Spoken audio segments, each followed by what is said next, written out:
Happy hello everyone! We don't always know what will make us happy, but we often think that we do.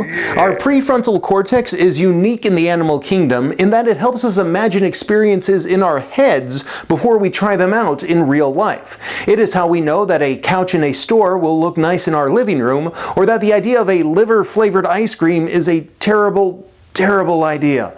It also helps us find happiness where none should exist. My name is Ryan Wingfield, and my job is to make people happy. After years of doing stand-up comedy, I've devoted an entire year to the study of happiness. Join me each week right here on a Road Comics Road to Happiness. Before the Beatles became the biggest band in history, they had a drummer named Pete Best. Eventually, Best was kicked out of the band and replaced with some guy named Ringo. The Beatles went on to fame and fortune, and Best ended up as a studio musician. In a 1994 interview, he said, quote, "I am happier now than I would have been with the Beatles." Now, it's possible that Best really is happier without fame, fortune, or success, but it's also likely that he's using what is known as synthetic happiness.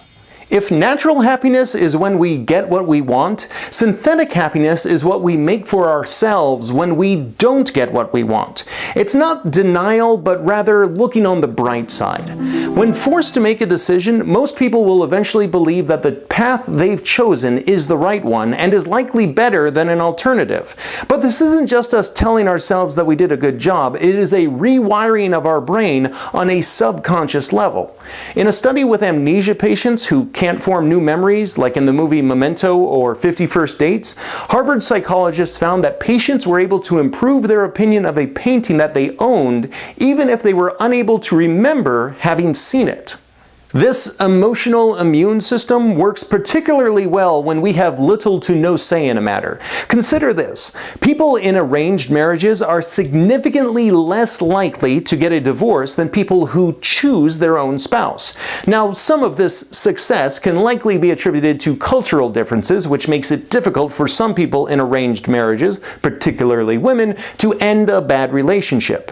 But it's also likely that people who choose their own spouse are more likely to seek divorce in hopes of finding a better partner rather than work on fixing their own marriage. You can decide for yourself which is the best option for you. Hashtag I love my wife.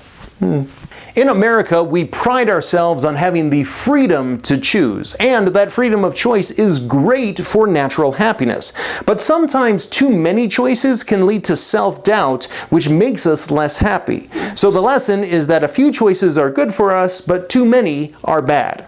Culturally, there is a bit of a stigma about synthesized happiness because people believe it is not as good as natural happiness. However, studies have shown it is just as good as the real thing, and in some cases is even better. Natural happiness is great, but it relies on external factors. The problem with that is that things aren't always going to go your way, and eventually that will make you unhappy. It's great to root for a sports team, but if you're a Cubs fan, get used to disappointment. I know they just won the World Series, but that means it's going to be another 108 years until they win it again.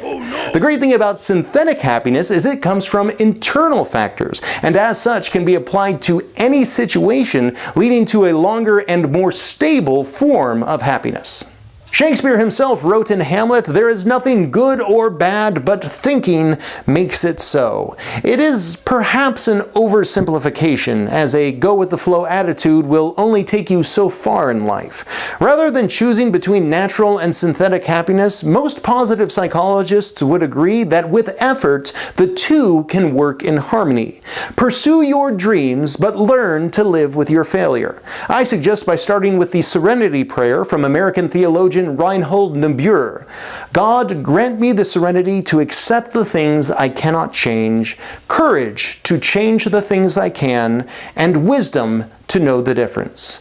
That's all for this edition of A Road Comics Road to Happiness. Thank you for watching. Don't forget to subscribe and leave any happy comments below. Next week, we kick off the holiday season with a lesson on how you can avoid a blue Christmas. Until then, stay happy.